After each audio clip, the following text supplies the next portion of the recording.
ছোটবেলা থেকে চানাচুর বলতে আমার একটাই পছন্দ, মুখরোচক, স্বাদে স্বাস্থ্যে। ভালো খান, সুস্থ থাকুন। মুখরোচক, ভালোবাসার ৭৫ বছর। বাপি আমাকে বলেছিল, মা যখন এত আপত্তি করছে তুমি এই ছেলেটির সঙ্গে মিশো না। তখন আমি বলেছিলাম যে বাপি, তোমরা যে বলছো ও খারাপ, আমি যদি না মিশি ছেলেটির সঙ্গে আমি কি করে জানবো ও খারাপ? এই প্রেমটা আমার বাপির হাত ধরেই এসেছে। উত্তম কুমারের প্রেম, সেটাও আমার বাপি আমাকে দিয়েছিল। একটা কথা বাবাকে বোধহয় আমি অনেকবার বলেছি যে বাপি, আমি তোমাকে ভীষণ ভালোবাসি। আর আমি খুব বাপিকে চিঠি লিখতাম, আর আমার বাপি আমাকে খুব চিঠি লিখতো। আমার সেই চিঠিগুলোই আমার সব থেকে দামি। আমার যে ধনরত্ন আছে, আমার কোনো ধনরত্ন অ্যাজ সাচ ম্যাটেরিয়াল কিছু নেই, কিন্তু ওই চিঠিগুলো আমার কাছে, মানে আমাকে বোধহয় কোহিনূর দিলেও আমি ওই চিঠিগুলো দেব না কাউকে। সেই চিঠিগুলোতে আমি দেখছিলাম আমার বাপির মৃত্যুর পর, আমি বাপির ফাইল ঘেঁটে দেখছিলাম আমার লেখা চিঠি। অদ্ভুতভাবে চিঠির শেষে আমরা দুজনেই দুজনকে বলেছি অনেক অনেক অনেক অনেক আকাশের মতো ভালোবাসা। সেই ভালোবাসাটা তখন আমি প্রত্যক্ষভাবে ফিল করতে পারতাম। সেই ভালোবাসাটা যেন সবসময় আমাকে, সেই ভালোবাসাটা আমাকে খুব আদুরে করেছিল, সেই ভালোবাসাটা আমাকে খুব প্রশ্রয় দিত। এখন আমার সবসময় মনে হয় সেই বাপির সেই নিঃস্বার্থ ভালোবাসা, এই আনকন্ডিশনাল লাভ যেটা আমরা বলি, সেটা তো বাবা মা ছাড়া পাওয়া যায় না। সেই ভালোবাসাটা কিন্তু এখন আমার দিক নির্দেশ। আমি কিভাবে চলবো, আমি কিভাবে কথা বলবো, আমি ভালো ব্যবহার করব কি করব না, আমার বাবা মার ভালোবাসা কিন্তু আমার সবসময় মনে করিয়ে দেয়। একটা মানুষকে কি আমি অযথা দুঃখ দেব? না, আমার সবসময় মনে হয় আমার বাবা মা কিন্তু এইভাবে আমাকে, আমি কাউকে দুঃখ দেওয়ার আগে, কারোর সঙ্গে কঠোরভাবে কথা বলার আগে আমার বাবা মার ভালোবাসা যেন আমাকে গাইড করে দেয় যে আমি কিভাবে চলবো, সেটা আমার দিক নির্দেশ। আজকে বাবার কথা বলতে গেলে স্বভাবতই গলার কাছটা কিরম একটা ধরে যায়, চোখের পেছনটা কিরম কটকট করতে থাকে। হ্যাঁ, যে কথাটা বলা হয়নি সেটা হলো থ্যাংক ইউ। আমি কোনোদিন বাবাকে ধন্যবাদ জানাইনি যে আমাকে আমার জীবনে এতটা স্পেস দেওয়ার জন্য, যে স্পেসটা সমস্ত ব্যাপারে আমি কিভাবে চলবো, কিভাবে উনি আমাকে ডিসাইড করতে দিয়েছেন। ওনার মতামত কোনোদিন আমার ওপর চাপিয়ে দেননি, এবং সেই নিয়ে আমার মার সঙ্গে ওনার যথেষ্ট বাকবিতণ্ডা হয়েছে। আমার মা যখন বলেওছে না ওর এটা করা উচিত, ওর এটা যেখানে যাওয়া উচিত, আমার বাবা বলেছে যে আমরা যে ওকে শিক্ষা দিয়েছি তার ওপর বিশ্বাস রাখো, ও ভুল পথে যাবে না। ও যদি ভুল পথে যায়ও, ও শিখে ফেরত চলে আসবে। ও সেই ওকে ভুলটাও করতে দিতে হবে। তার জন্যে আমি আমার বাবা মার কাছে ভয়ঙ্কর কৃতজ্ঞ, সেই স্পেসটা আমাকে দেওয়ার জন্য। আমাদের বাড়িটা ছিল একটা ভীষণ ভীষণ উদার, একটা ভীষণ মুক্ত মনস্ক বাড়ি। সেই বাড়িতে আমার মা, আমি বাড়ি ফিরলাম স্কুল থেকে ফিরে খেলতে চলে গেলাম, তারপরে মা বাপি ডেকে বললো তাড়াতাড়ি রেডি হয়ে নাও, আজ একটা নাটক দেখতে যাব।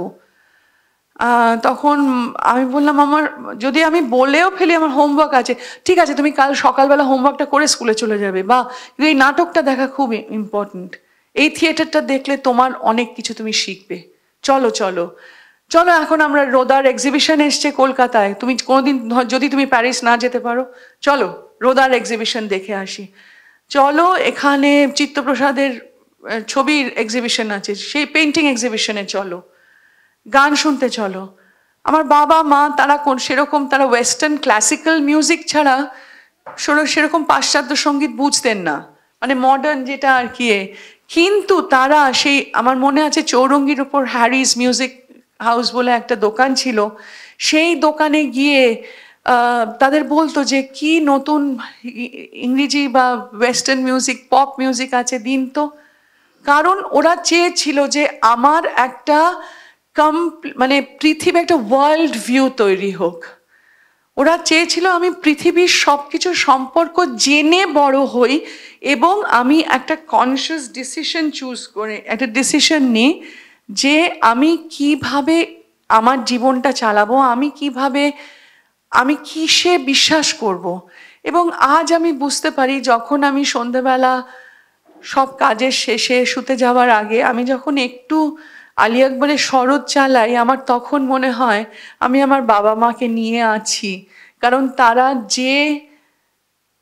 যে ভ্যালিউ সিস্টেম আমার মধ্যে ঢুকিয়ে দিয়েছিল, কিন্তু কোনো কিছু চাপ দিয়ে ঢোকায়নি, সেই বাবাকে আমার কোনোদিন থ্যাংক ইউ বলা হয়নি। আমার বাবা খুব মিষ্টি একটা মানুষ ছিল, মানে আমার সব সময় একটা এত সুন্দর হাসিটা ছিল।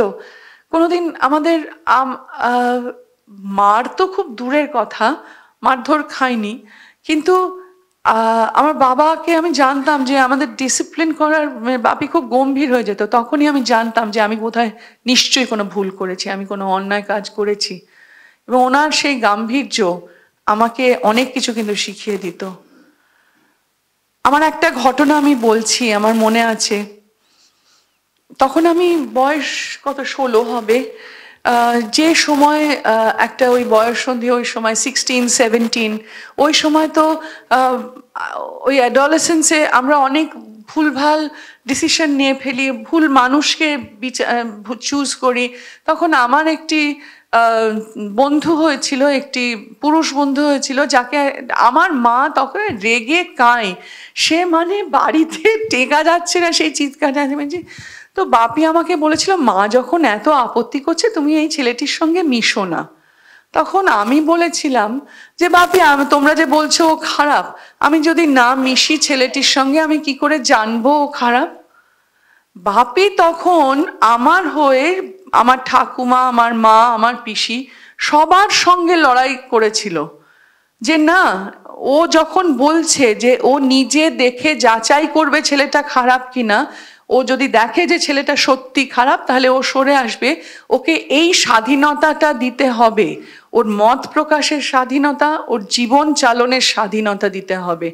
তখন আমার 16 না 17, কত ছোট বয়সে বাপি যে এটা আমাকে, এবং সত্যি তার মানে এক সপ্তাহ 2 সপ্তাহের মধ্যে বুঝেছিলাম ছেলেটি এক অত্যন্ত বাজে একটি ছেলে, এবং আমি নিজেই সরে এসেছিলাম সেখান থেকে। কিন্তু এখন আমার মনে হয় আমার বাবার যে এই উদারতা, এই উদার নীতি, সেটা বোধহয় আমাকে অ্যাকচুয়ালি ঠিক পথে চালিত করেছিল। সেই জন্য কোনোদিন থ্যাংক ইউ আর আমার বলা হয়নি। আমরা আমাদের বাবাদের মাদের ভীষণ টেকেন ফর গ্রান্টেড করে নিই, তারা সারা জীবন থাকবে, তারা পাশে থাকবে, তারা আমাদের সব কিছুর আবদার সবগুলো মেনে নেবে। কিন্তু আমার বাপির সেই মিষ্টি হাসি, আমার বাপির সেই মিষ্টি স্বভাব, এবং সব থেকে যেটা যে আমার বাপির যে আমাকে এত এই পেইন্টিং বলুন, মিউজিক বলুন, ক্লাসিক্যাল বলুন, এবং আমি যেটা আপনাদের একটু আগে বললাম যে যেটা উনি বুঝতেনও না সেই সমস্ত সেই জনরের মিউজিক এনে আমাকে শোনানো, যাতে আমার একটা ওয়ার্ল্ড ভিউ তৈরি হয়। আমাকে রেনোয়া থেকে, রেমব্রান্ড থেকে, সমস্ত রকম বেঙ্গল স্কুল অফ পেইন্টিং এইগুলোতে ইন্ট্রোডিউস করানো, আমাকে আলী আকবর খান, বিসমিল্লাহ খানের সঙ্গে আমার একটা, উস্তাদ বিসমিল্লাহ খানের সঙ্গে আমার প্রেমটা আজীবন থেকে গেছে, সেটা আমার বাপিরই দৌলতে। এই প্রেমটা আমার বাপির হাত ধরেই এসেছে। এরকম আরো কত প্রেম যে আমার বাপি আমার জীবনে দিয়ে গেছে, সেইগুলোর জন্য আমার থ্যাংক ইউ বলা হলো না বাপিকে, যে Bapi thank you for so much of love, মানে এতগুলো প্রেম, রেনোয়ার প্রতি প্রেম, বিসমিল্লাহ খানের প্রেম, উত্তম কুমারের প্রেম, সেটাও আমার বাপি আমাকে দিয়েছিল। আমার মা খুব উত্তম কুমারের ফ্যান ছিলেন, উত্তম কুমারের হাসি দেখলে আমার মা গলে যেতেন, ওরকম ছিল। আমার মা বলতো ভুবন ভোলানো হাসি। তো যাই হোক, এই সব কটা প্রেমই কিন্তু বাপিরই দেওয়া, যে আমার থ্যাংক ইউটা বলা হলো না, এইটা একটা থেকে গেল। ধন্যবাদ।